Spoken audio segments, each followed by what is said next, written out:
सांगायलो, असं मला घरच्यावर ह्याच्यावर त्याच्यावर जाऊन बोलण्यापेक्षा काय टीका करायची ते मजावर करा.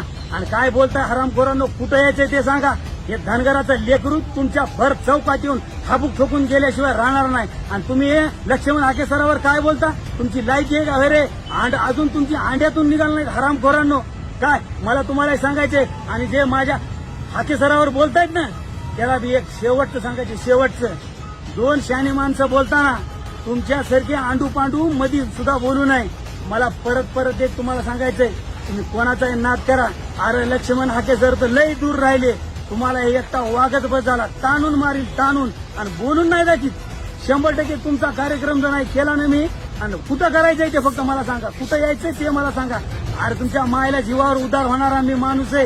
तुमच्यासारखं काय लुंडापुंडा आहे काय? हरामखोरांनो, 1000-500 साठी तुम्ही ह्याच्या मागे त्याच्या मागे फिरणारे स्वाभिमानी ही धनगराची औलाद आहे.